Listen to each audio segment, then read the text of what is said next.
अताई doctor के खिलाफ हतमी कार्रवाई से पहले मैंने अपनी शनाख्त छुपाने के लिए मास्क पहना, गर्म चादर ओढ़ी, टोपी पहनी और एक मरीज बनकर इस जाली डॉक्टर शिराज के क्लिनिक पर पहुंचा।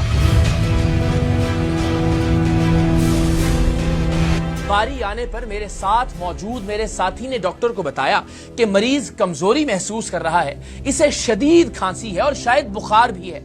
जाली डॉक्टर ने मुझे स्टेथोस्कोप लगाकर चेक किया, बगल में रखने के लिए थर्मामीटर दिया और मुंह खोलकर दिखाने का कहा। अब मैं मास्क हटाता तो शायद पहचाना जाता, लेकिन मैंने मास्क उतारने की बजाय नाक और आंखों पर चढ़ा लिया ताकि चेहरे का आधा हिस्सा छुपा रहे। ये नुस्खा काम कर गया और इस शख्स ने मुझे भी इंजेक्शन लगवाने के लिए 10 साल की अपनी नर्स के पास भिजवा दिया।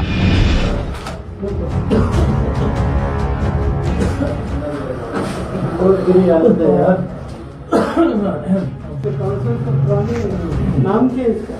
अली। लेटाओ, इसको लेटाओ होता है, इसको स्टार उल्टी की है, इसमें दिल खराब हो गए। इसको ले 10 साल की बच्ची इंजेक्शन तैयार करके मुझे लगाने के लिए मेरे सर पर आन खड़ी हुई थी। इससे पेशतर के ये बच्ची मुझे इंजेक्शन लगाती, मैंने इशारा किया और क्लिनिक के बाहर मौजूद हमारे कैमरे अंदर आ गए। क्या हाल है जी? क्या इसमें गिरामी है आपका? सिराज हसन। सर साहब डॉक्टर हैं आप? नहीं नहीं है। सर जी मैंने तो तुसी इंजेक्शन लगा लगी थी। तो मैंने कौन सा आपको मैंने वो फील किया, मैंने तो प्रोवैज लगाई है, कोई ऐसा नहीं, लेकिन क्या एक जो डॉक्टर नहीं है वो प्रोवैज लगा सकता है? पैरासिटामोल है इसमें, तो कोई ऐसी चीज़ नहीं है। मैं आपको डॉक्टर साहब कहने लगा था, माजरा चाहता हूँ मैं, क्योंकि डॉक्टर साहब क्या क्या आपको चेक करवा के हूँ। गुजारिश ये है, आपके पास डिग्री नहीं है डॉक्टर? नहीं। कोई डिप्लोमा भी नहीं है? नहीं। कुछ भी नहीं है? नहीं। यहाँ बैठ के क्यों मरीजों को चेक कर रहा है? रोजाना सैकड़ों मरीजों की जिंदगी से खिलवाड़ करने वाला ये शख्स मान गया था कि ना वो डॉक्टर है और ना ही इसका मेडिकल की तालीम से कभी भी किसी भी तरह का कोई वास्ता रहा है। अब हमने 10 साल की उस बच्ची को बुलवाया जिसे इस जाली डॉक्टर ने बतौर नर्स अपने पास रखा हुआ था। वो पिछले 6 साल से यहाँ पर मरीजों को इंजेक्शन और ड्रिप्स लगा रही है। क्या नाम है आपका? सैरिश। सैरिश, क्या क्या कर लेती हो आप? ड्रिप भी लगा लेती हूँ और इंजेक्शन भी लगा और लेती हूँ। क्या एज है आपकी? 11 ईयर्स है। और कितने लोगों को लगाते हो यहाँ ड्रिप्स और इंजेक्शन रोजाना? जो मुझे कहता है मैं खाली उसको लगाती हूँ। तो उसको भी नहीं लगाना चाहिए जो आपको कहता है? आपकी 11 ईयर्स एज है ना आपकी? मैंने यहाँ पे सीखा हुआ है। सीखा हुआ है यहाँ पे? कब से सीख रही हो आप? मैं 6 साल हो गए। 6 साल से सीख रही हो? मतलब 5 साल की थी जब से तुम सीख रही हो ड्रिप लगाना, इंजेक्शन लगाना? क्यों? क्योंकि मुझे शौक था। बेटा शौक के लिए तो आपको पढ़ाई करनी चाहिए, आपको नर्सिंग का कोर्स करना चाहिए, फिर अच्छे तरीके से करना चाहिए ना। पढ़ाई भी कर रही हूँ। तो फिर अभी तो नहीं आपको लगानी चाहिए ड्रिप्स और इंजेक्शन? ये आपको पता है वैसे कि इस एज में आपको ड्रिप्स और इंजेक्शन नहीं लगाने चाहिए? ये आपको पता है? 10 साला बच्ची की माँ जो खुद भी अनक्वालिफाइड थी तस्लीम कर रही थी कि उसकी 10 साल की बेटी यहाँ इंजेक्शंस और ड्रिप्स लगाती है और सैंपल के लिए लोगों के जिस्म से खून भी निकालती है। ये बच्ची ऑलरेडी हमारे पास कुछ 8-10 दिन की इसकी रिकॉर्डिंग्स मैं आपको दिखा देता हूँ। सही है। ये लगाती है यहाँ पे, ब्लड के सैंपल्स भी कलेक्ट करती है। हम ये नहीं, मेरी बेटियों की तरह है, लेकिन बच्ची के साथ भी जाती कर रहे हैं और जिनको ये लगा रही है उसके साथ भी नाइंसाफी हो रही है। मैंने कहा भाइयों की तरह बात करनी है मुझसे नहीं, इसे कोई जबरदस्ती तो नहीं कह रहा ना। जो इसको बच्चा तो बच्चा है ना, मेरी बात जो देखें, जो समझदारी से आप चीज लगा सकती हैं वो तो नहीं लगा सकती। ऐसे ही जान जा सकती है किसी गलती से किसी दूसरे इंसान की, किसी भी इंसान की। आप करें, मैं करूं, ये ऐसा पेशा है ना कि जिसमें दूसरों की जिंदगी का मसला है। ऐसा ही शौक की खातिर आपने दूसरों की जिंदगी खतरे में डाल दी। जब ये बच्ची मुझे इंजेक्शन लगाने आई थी तो मुझे अपने कमरे में बैठा जाली डॉक्टर और जाली डॉक्टर को मैं साफ दिखाई दे रहा था। 10 साल की 11 साल की बच्ची से आप इंजेक्शन और नहीं, इसने नहीं लगाती है ना। अल्लाह को आज़ना जान के बताइए। नहीं, मैं इस चीज़ का कोई वो नहीं हूँ, क्योंकि वो उधर लगाती हैं तो मुझे इस चीज़ आपकी नॉलेज में नहीं है। खुदा को आज़ना जान, अल्लाह उसके रसूल को गवाह बना के बताइए। मुझे कसम से इस चीज़ का नहीं पता कि ये लगाती हैं। आपको खुशी करनी चाहिए यार, बंदे मार रहे हैं, आपको पता नहीं वहाँ 10 साल की बच्ची जो है वो लगा रही है, इंजेक्शन लगा रही है, ड्रिप्स लगा रही है। लाइव दिखाएं इनको वीडियो, कमाल कर रहे हैं यार। हमें लाहौर बैठ के पता लग गया यहाँ से 600 किलोमीटर दूर, आपको यहाँ से 6 मीटर दूर पता नहीं लग रहा।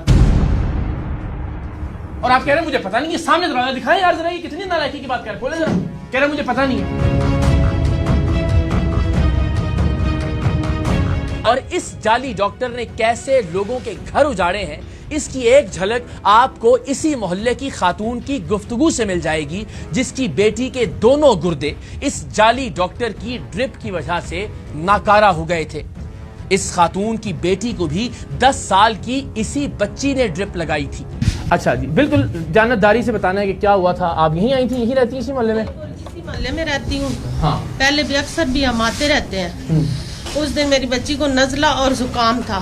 ठीक है, मैं आई हूँ, इनके पास चेकअप करवाया है बच्ची को। इसने अंदर बच्ची को ड्रिप लगा दी है, ड्रिप लगाई है। ये खुद जो है ना बाहर जा रहे थे।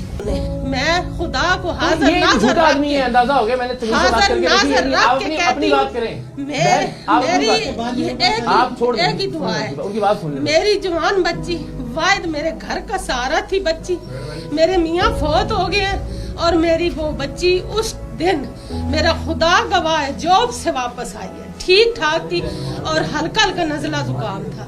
फिर मैं यकीन करें, मैं बच्ची को उस कंडीशन में हॉस्पिटल लेके गई हूँ। इतनी फैले मेरे पास पड़ी है, आप देखें, आप आए मेरे साथ। ये बंदा है, आज मेरी बच्ची के ड्रेसिंग भी हो रहे हैं, मेरी बच्ची के ट्रांसप्लांट भी हो रहा है और इस बंदे की वजह से मेरी जिंदगी भी खराब। मैं अपनी बच्ची को किडनी दे रही हूँ, मेरी भी खराब और मेरी बेटी की भी खराब। और ये बहन उसी दिन से शुरू हुआ। मैं फिर भी रब से ये दुआ करती रही हूँ आज तक, मेरी बच्ची ठीक हो जाए। इस बंदे को अल्लाह पूछे। आपकी बेटी को ड्रिप किसने लगाई? वो बच्ची जो छोटी अंदर लगाई थी? जी, वो अंदर छोटी बच्ची है और पहले आहिस्ता आहिस्ता डॉक्टर ने उनको बोला कि आहिस्ता आहिस्ता लगाए। ठीक है, फिर ऊपर से उन्होंने टाइम देखा कि 12 होने वाले हैं, जल्दी जाना है, फटाफट कर। और जैसे पत्नी हो सकता है वो आहिस्ता आहिस्ता ड्रिप चल रही होती तो पत्नी कुछ ना होता। उन्होंने जैसे ड्रिप तेज की है, बच्ची की और कंडीशन। हमने इस अताई डॉक्टर को पुलिस के हवाले किया और खुद इस लाचार खातून की बेटी की बीमार कुर्सी के लिए इनके घर पहुंचे। क्या हाल है आपका? ठीक हो जी? लेट बैठो। क्या नाम है आपका? रिमशा। तो आप कॉल सेंटर में जाती थी? जी। क्या एज है आपकी? मेरी 21 साल। 21 साल। और क्या आपकी एजुकेशन क्या है? मैंने FSC प्री मेडिकल। अच्छा, माशाल्लाह माशाल्लाह। डॉक्टर बनने का था आपका इरादा? जी। फिर क्या हुआ? फिर अभी बीमार हूँ, फिर बात। अच्छा, इंशाल्लाह हम आपको डॉक्टर बनते हुए देखेंगे, ऐसा है ना? इंशाल्लाह। लेकिन आपको बताएं, आप तो पढ़े लिखे हो ना, अब आपने तो खुद अच्छा डॉक्टर बनना है इंशाल्लाह। ये तो आदमी डॉक्टर था ही नहीं, अभी हमने आपकी अम्मी को भी बताया, उसको खुद माना भी। डॉक्टर है ही नहीं वो, सिंपल से BA किया वैसे। तो जाहिर है फिर कोई ऐसी गलत चीजें ही करेगा, है ना? तो अगर उसी टाइम हमें बता देता कि मुझसे गलती हो गई, हमें गलती हो गई है, मेरे कुछ हो, मतलब बच्ची को ड्रिप एलर्जी कर गई, तो हम 1-2 दिन जो इधर उधर घूमते रहे। कम से कम सच बोल देता तो। हाँ, तो अच्छा, आप जब जाती थी तो वो छोटी सी बच्ची भी होती है वहाँ पे, उसको देखा आपने? वो क्या करती है वहाँ पे? वो टीके, इंजेक्शन वगैरह और ड्रिप वगैरह वो खुद लगाती है। अच्छा, वो लगाती। वो जब लगा रही थी, इसकी अम्मी लगा रही थी आपको ड्रिप? नहीं, उसकी बच्ची ने लगाई थी। बच्ची नहीं लगाई थी? जी। तेज भी उसी ने की थी, जैसी तेज हुई है तो तबीयत ज्यादा खराब। पहले थोड़ी थोड़ी हुई थी ना। तो आपको आपके जहन में नहीं आया कि ये तो बहुत ही छोटी बच्ची है, ये क्यों ड्रिप लगा रही है? मुझे लगा कि ट्रेन हुई है, हमें क्या पता था। चलो, अल्लाह ताला आपको सेहत दे, जल्दी जल्दी से ठीक हो जाओ इंशाल्लाह। और फिर हम जो है ना डॉक्टर इमशा के पास आएंगे इंशाल्लाह उसका इंटरव्यू। ठीक है? जीती रहो। चलो।